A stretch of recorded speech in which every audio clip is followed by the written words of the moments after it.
ასეთი ადრეული ასაკიდან ყურადღების ცენტრში ყოფნამ როგორ ჩამოაყალიბა შენი საწყისი წლები ფეხბურთში? თავიდანვე საკმაოდ მოწიფული ვიყავი, არა ფიზიკურად, არამედ გონებრივად. და ჩემი აზრით, სწორედ ეს დამეხმარა იმის მიღწევაში, რასაც 17-18 წლის ასაკში მივახციე. 2000-2001 წლების ლეგენდარულმა ლივერპულმა ტრებლი მოიგო.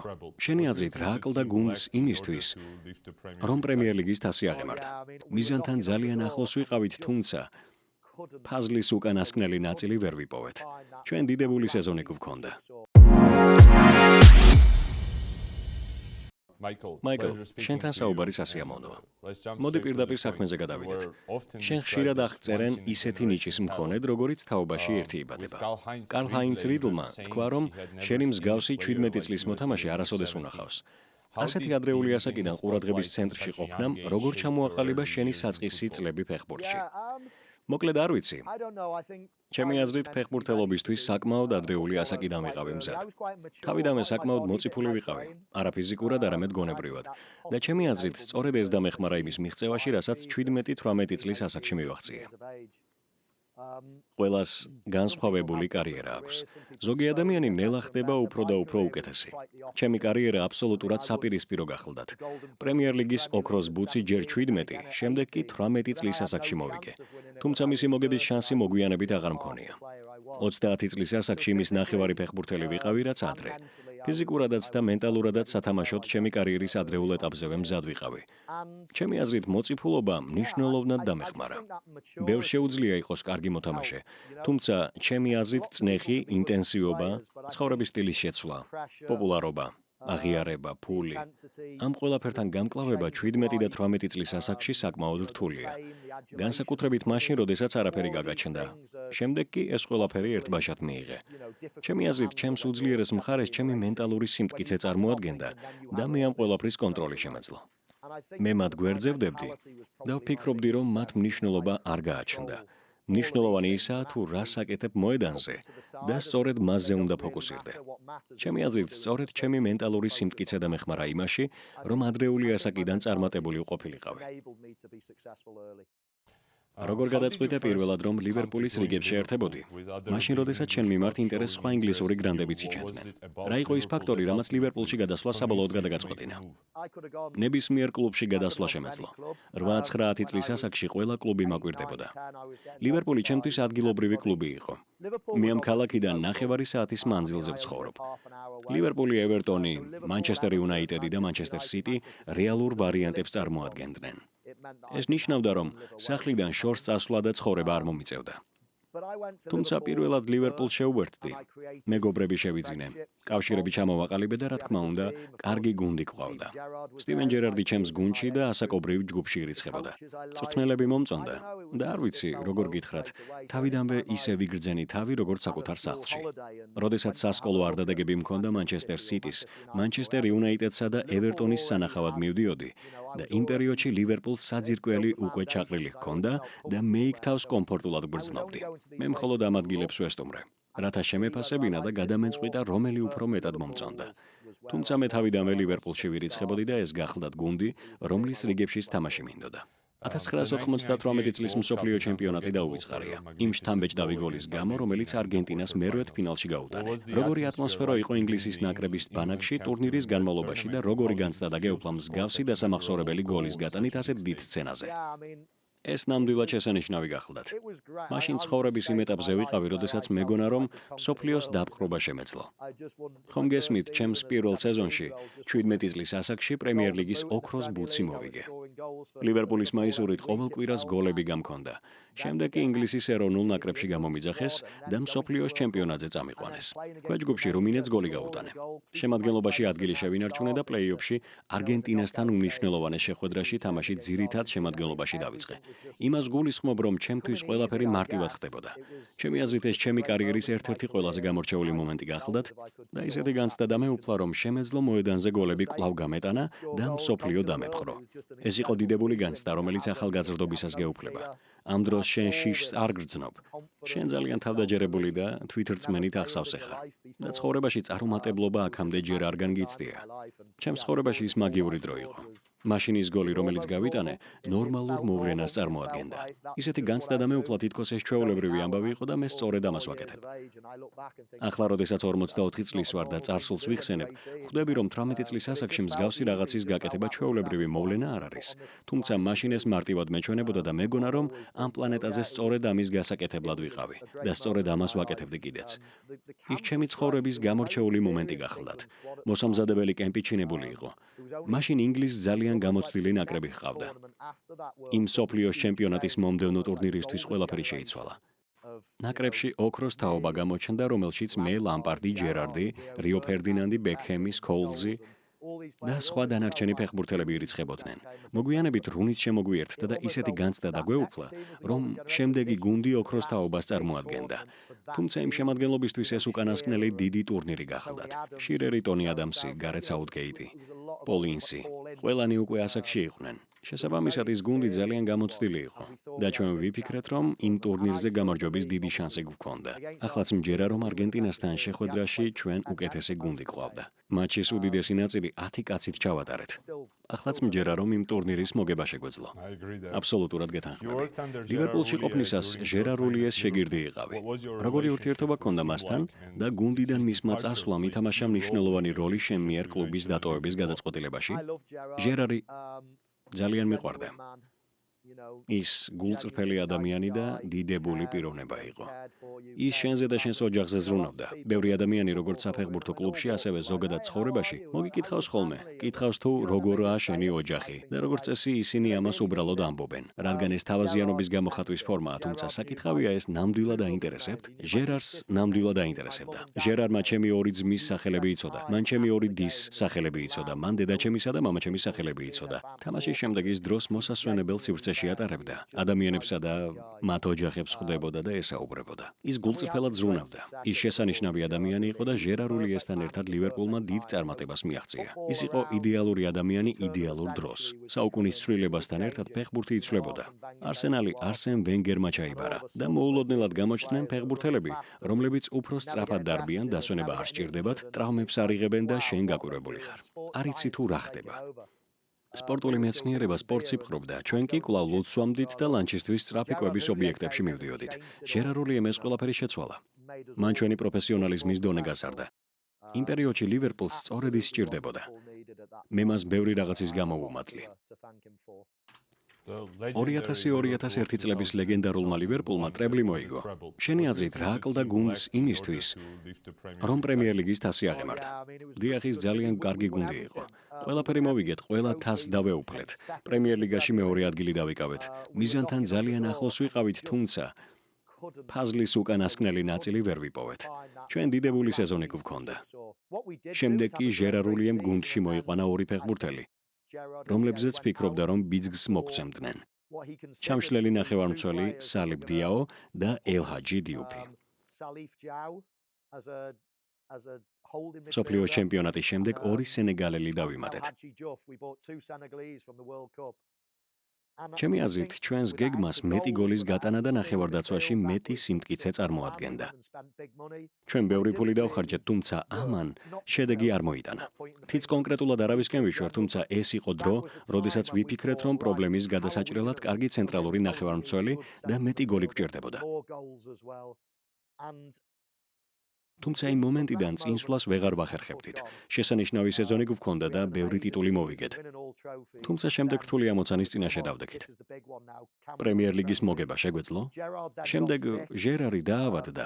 სამწუხაროდ ჟერარ ულიე ავად გახდა, რასაც ჩვენი ფორმის დაღმასვლა მოჰყვა და იმ ფორმის აღდგენა, რომლითაც ტიტულის მოსაგებად ვიბრძოლებდით, ვეღარასოდეს მოვახერხეთ. 2001 წლის შემდეგ ლივერპულში კიდევ 3 სეზონი ითამაშე. იმ პერიოდში ტრავმები შენთვის მუდმივ გამოწვევას წარმოადგენდა. რა გავლენა მოახდინა ტრავმებმა შენზე, როგორც ფიზიკურად, ასევე მენტალურად? მენტალურად ისინი ჩემთვის დიდ პრობლემას წარმოადგენდა. მე ისინი მძულდა. თამაში მსურდა და ფეხბურთელებისთვის არაფერია იმაზე საშინელი, ვიდრე თამაში უნდოდეს და არ შეეძლოს. ამას შემდეგ კრიტიკა და სხვა რაღაცეები მოხვა. მე კი უბრალოდ ფეხბურთის თამაში მინდოდა. შენ გარშემო ყველა კარგადაა და ამ დროს გიჩნდება კითხვა, თუ რატომ არიან ისინი კარგად და შენ არა. ეს საშინელებაა. ეს უბრალოდ საშინელებაა. ტრავმებმა ჩემს კარიერაზე უდიდესი გავლენა მოახდინა. ჩემს ცხოვრებაში ბევრი მატჩი ჩამიტარებია.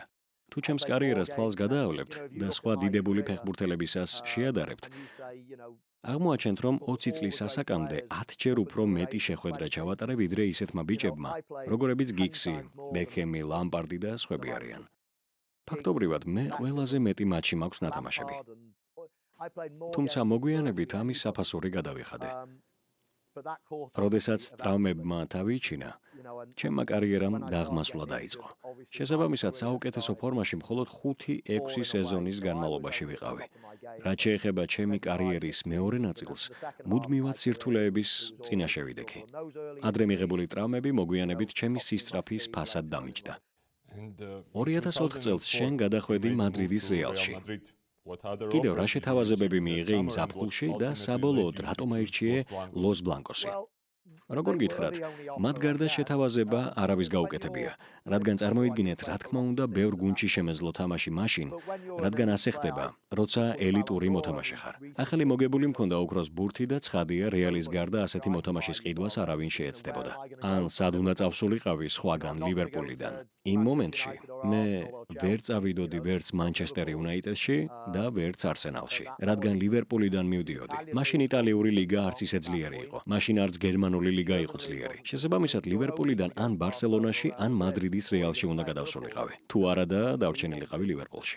სხვა გუნდი ფაქტობრივად ვერ დაინტერესდებოდა.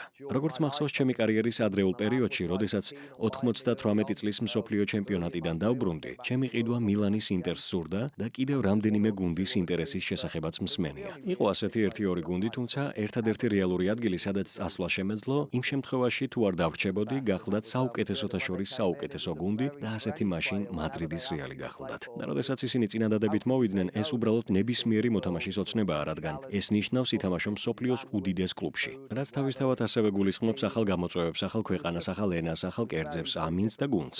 ყველაფერი უბრალოდ ძალიან განსხვავებული იყო და უარის თქმაც არ შემეძლო. რამდენად განსხვავდებოდა იქაური გასახდელი ლივერპულისგან. წარმომიდგენია, რომ იქ სრულიად განსხვავებული ატმოსფერო უნდა ყოფილიყო. გასახდელში ნამდვილად ძალიან კარგი სიტუაცია იყო. გასაოცარი. ძალიან დიდი არ ყოფილა, თუმცა წარმომიდგენია, როგორ იმხიარულებდით გასახდელში, რადგან ამის შესახებ ბევრი მსმენია, რობერტო კარლოსის და რონალდოს ისტორიებიდან. დიახ, ნამდვილად ასეა. ბრაზილიელები მუდმივად ერთობოდნენ და მხიარულობდნენ. ძალიან კარგი ატმოსფერო გქონდა ხოლმე. იცით, ბევრს გონია, რომ იქ სიტუაცია ძალიან სერიოზული იქნებოდა, რადგან გუნდში უამრავი დიდებული მოთამაშე ყავდა, მაგრამ გალაქტიკოში, სადაც ნამდვილად ბევრი დიდებული ვარსკვლავი ირიცხებოდა, აქ ყავდა 7-8 ისეთი დიდი სახელი, რომელიც უბრალოდ გასაოცარი ფეხბურთელები იყვნენ. დანარჩენი შემადგენლობა კი მათ ვერ ვეწყობოდით. ნამდვილად ასე იყო. რაულ ბრავო, ფრანსისკო პავონი და ოსკარ მინიამბრესი. დიახ, ნამდვილად. შესაბამისად, ჩვენ არ ყოლია გალაქტიკოს 20 წარმომადგენელი და ყავდნენ მოთამაშეები, რომლებიც ყოველ კვირას თამაშობდნენ. მაგალითად, ასეთი იყო ზიდანი, ფიგუ და ბექჰემი. ისინი ყოველ კვირას თამაშობდნენ. ასევე რობერტო კარლოსი და რონალდო. ეს გახლდათ 7 ვაკაციანი მოთამაშეთა ჯგუფი, რომლებიც მუდმივად თამაშობდნენ. შესაბამისად, სხვა მხრივ არ ყოფილა დიდი შეტაკებები, რადგან მათი სახელები ისედაც ხმამაღლა ჟღერდა. ეს ყველაზე ძალიან მოგწონდა და გუნდში დიდებული ატმოსფერო იყო. ჩვენი ერთადერთი პრობლემა ბარსელონა გახლდათ, რომელსაც ასევე დიდებული გუნდი ჰყავდა რონალდინიოსთან, ეტოოსთან და სხვა დიდებულ მოთამაშეებთან ერთად. შესაბამისად, ეს ფეხბურთში დიდებული პერიოდი იყო და დიდი მოთამაშეები თამაშობდნენ. შენ მანდ ერთი სეზონი გაატარე, როგორც მახსოვს, ლა ლიგაში 13 გოლი გაიტანე 136 მატჩში. თუმცა საბოლოოდ სასტარტო 11-ეულის წევრად მაინც ვერ იქეცი. როგორ ფიქრობ, რამ შეგიშალა ხელი, რომ ძირითად შემადგენლობაში თავი დაგემკვიდრებინა? ამის მიზეზი ის სახელები იყო, რონალდო, რაული და სხვები, თუ უბრალოდ როგორღაც იქ შენთვის გუნდში უსამართლო გარემო შეიქმნა და მიზეზი ესეც იყო. იცი რა, მადრიდის რეალში ჩემი გატარებული პერიოდი წარმატებულად მიმაჩნია. თუ არ ვწდები, საშუალოდ ნათამაშებ წუთებში გატანილი გოლებით ლა ლიგაში საუკეთესო შედეგი მქონდა. თუ არ მეშლება, ძირითადში 20 მატჩი ჩავატარე. ხოლო 18-ში სათადარიგოთა სკამიდან შემოვედი. შესაბამისად, საკმაოდ აქტიური ვიყავი. ლა ლიგაში 13 გოლი გავიტანე. ჩემპიონთა ლიგაზეც თავი გამოვიჩინე და საათასო ტურნირზეც. თანაც წარმოიდგინეთ, მე ვთამაშობდი რონალდოსთან, რაულთან, მორიენტესთან. და ეს უბრალოდ მეტისმეტად ბევრი იყავით, არა? დიახ, ასე იყო. ნამდვილად. თუმცა მაგალითად მახსოვს, როდესაც ჩვენ ელ კლასიკო ვითამაშეთ ბერნაბეუზე. მინდორზე 3-ვენი ვიყავით. მე მარჯვნივ თამაშობდი, შემდეგ რაული და რონალდო იდგნენ. ასე რომ, დიახ, ყველა მატჩი სასტარტოში არ ყოფილვარ, მაგრამ პრაქტიკულად ყველა თამაშში მონაწილეობას ვიღებდი. თუ ძირითადში არ ვიწყებდი, შეცვლაზე შემოვდიოდი ხოლმე. ასე რომ პრაქტიკულად ყველა მატჩში ვიყავი ჩართული. ნახევარს თავიდანვე ვიწყებდი, მეორე ნახევარში კი სკამიდან შემოვდიოდი. დიახ, შესაძლოა უკეთესი შედეგებიც მქონოდა და ყველა მატჩში თავიდანვე დამეწყო, მაგრამ ვეწინააღმდეგები ბევრის აზრს, რომლებიც ფიქრობენ, რომ მაიკლ ოუენი მადრიდის რეალში რომ გადავიდა, თუ ითამაშებდა, მეც გაიტანდა, მაგრამ არ ათამაშებდნენო. არ მგონია, რომ ეს ჭეშმარიტებაა. როგორც უკვე ვთქვი, დავიწყე 20 მატჩი. 18-ში კი სათადარიგოდან შემოვედი, ასე რომ საკმაოდ აქტიური ვიყავი. მე გახლდით გუნდის და შემადგენლობის ნაწილი და ეს ყოველივე ძალიან მსიამოვნებდა. ფიქრობ, პოზიტიური პერიოდი მქონდა. თანაც მიყიდეს 8 მილიონად. ერთ წელში კი ეს თანხა გავუორმაგე, რადგან 16 მილიონად გამყიდეს. ასევე დიდებული ურთიერთობა მქონდა ქომაგებთან. ყოველ ჯერზე, როდესაც იქ ჩავდივარ ხოლმე, ვგრძნობ, რომ მათ ძალიან მოსწონთ ის, რაც მე რეალში გავაკეთე. და შესაბამისად მეც ყოველივე პოზიტიურად მახსენდება. როდესაც ისევ უკან ინგლისში დაბრუნდი, რატომ აირჩიე ნიუკასლ იუნაიტედი? რაღაც მომენტში ლივერპულში დაბრუნებასთან ახლოს ხომ არ ყოფილხარ? ამ შეკითხვაზე პასუხის გასაცემად რამდენი წუთი გვაქვს? ფიქრობ, 4 წუთამდე უნდა გვქონდეს. მე ლივერპულში დაბრუნება მინდოდა. ამას არც ერთ მომენტში არ ვმალავდი. არანაირი ფორმით. პრობლემა ის გახლდათ, რომ მე ლივერპულმა 8 მილიონად გამყიდა. სეზონის ბოლოს კი ისევ ჩემი უკან ყიდვა სურდათ. ამასობაში კი სამწუხაროდ ჩემთვის გამოჩნდა ნიუკასლი, რომელმაც ორჯერ დიდი შეთავაზება გააკეთა ვიდრე ლივერპულმა. შემდეგ ფლორენტინო პერესი, მადრიდის რეალის პრეზიდენტი, ჩემთან მოვიდა და მითხრა: „მისმინე, შეგიძლია თუ გსურს, შინ დაბრუნდე. ისევ იქ ითამაშო. არ გაქვს პრობლემა, მოგწონხარ. კარგად ითამაშე. არ ვაპირებთ, რომ ხელი შეგიშალოთ, მაგრამ თუ იქ დაბრუნდები, ლივერპულში 8 მილიონად ტრანსფერი გამორიცხულია. ან ნიუკასლში წახვალ, ან აქ დარჩები. შემდეგ დაველაპარაკე ლივერპულს და ავუხსენი, რომ ყველაფერი რიგზე იყო მათ კონტრაქტთან დაკავშირებით, მაგრამ უბრალოდ საჭირო იყო ოდნავ უფრო მეტის გადახდა. სწორედ ეს შევთავაზე მათ, მაგრამ სამწუხაროდ აშკარა იყო, რომ მათ მეტის გადახდა არ შეეძლოთ. 12 მილიონი მაინც რომ გადაეხადათ, შესაძლოა მადრიდი დათანხმებოდა. ასე რომ ლივერპულს მეტის შეთავაზება არ შეეძლო და მეც ამ მნიშვნელოვანი გადაწყვეტილების მიღება მომიხდა. თან მაშინ რეალში მოიყვანეს ბაპტისტა, რობინიო. მე კი ვხედავდი, რომ ირგვლივ უკვე ბევრი მსოფლიო დონის მოთამაშე იკრიბებოდა. ამიტომ დრო იყო მევიქრა იმაზე, თუ რა მოხდებოდა სეზონის ბოლოს. ლივერპული თანხას ვერ ზრდიდა და შესაბამისად ვერც მე გადავდიოდი მათთან. ამიტომ გადავწყვიტე, რომ ხელი მომეწერა ნიუკასლთან, მაგრამ ამ კონტრაქტში ჩამეწერა, რომ 1 წლის შემდეგ ზაფხულში, თუ ამის სურვილი მექნებოდა, შემეძლო გადავსულიყავი ლივერპულში თანხად, რასაც ისინი მაშინ მადრიდს თავაზობდნენ და ნიუკასლი ამას დათანხმდა. ასე რომ მე წავედი ნიუკასლში და გონებაში ეს აღვიქვი საფეხურად იმ გზისკენ, რასაც ჩემი ლივერპულში 1 წელში დაბრუნება ერქვა. ისინიც დამთანხმდნენ. ლივერპულმა კონტრაქტის პირობები კი კარგად იცოდა და მეც ამ გარიგებით კმაყოფილი ვიყავი. ასე ვგეგმავდი 1 წლის შემდეგ შინ ლივერპულში ჩემს გუნდში დაბრუნებას. სწორედ ამ ფიქრით გავაფორმე ხელშეკრულება ნიუკასლთან. ეს პირობა ხელშეკრულებით გავწერეთ. მე შემეძლო ლივერპულში დაბრუნება, თუმცა შემდეგ მსოფლიო თასზე წავედი და იმ საშინელი მუხლის ტრავმა მივიღე, რამაც ყველა გეგმა წყალში ჩაყარა. დანარჩენი უკვე თქვენც იცით. შესაბამისად, მთელი ჩემი ცხოვრების განმავლობაში მე ლივერპულში დაბრუნებას ვცდილობდი და ყველა შესაძლებლობას ვიყენებდი, მაგრამ სამწუხაროდ ეს არასოდეს შედგა. რადგანაც დიდი დრო აღარ დაგვრჩა, მოკლე შეკითხვებს დაგისვამ. როგორ ფიქრობ, თანამედროვე ფეხბურთში ვინ გავს ყველაზე მეტად მაიკლ ოუენს? ვისი სათამაშო სტილი გაგონებს შენსას? ფეხბურთს ხშირად ვუყურებ და ამაზე მეც ვფიქრობ, თუმცა მსგავს ვერავის ვხედავ. თან ახლა ფეხბურთიც განსხვავებულია. არ მგონია, რომ დღეს მე ისევ ცენტრ ფორვარდი ვიქნებოდი. ალბათ უფრო ფლანგზე, მაგალითად, მოსალაჰის მსგავსად ვითამაშებდი. რაღაც მომენტში ვფიქრობდი, რომ სტილით ახლოსი იდგა სერხიო აგუერო. მაგრამ მე უფრო დიდ მანძილებზე დავრბოდი სწრაფად და მოთამაშეებს ვიყოლიებდი ხოლმე. ამიტომ დღეს ძალიან მიჭირს, რომ რომელიმე მოთამაშე საკუთარ თავს შევადარო. ასეთები ახლა აღარ თამაშობენ. გასაგებია, შენ ასევე დარბოდი ხოლმე დიაგონალურად, ამიტომაც ვკითხე. თავად მიჭირს ამ შეკითხვაზე პასუხის გაცემა. დიახ, მე არ ვამბობ, რომ ძალიან მაგარი ვიყავი. უბრალოდ მაშინ მე სხვანაირად ვთამაშობდი. დღეს ყველაფერი განსხვავებულადაა. გასაგებია, და ვინ იყო ფეხბურთში შენი საუკეთესო მეგობარი? ვისთან გქონდა საუკეთესო კავშირი ფეხბურთის ფარგლებში, შენი ხანგრძლივი კარიერის განმავლობაში? ალბათ ვიტყოდი ჯეიმი კარეგერს. ის ჩემი საუკეთესო მეგობარი იყო.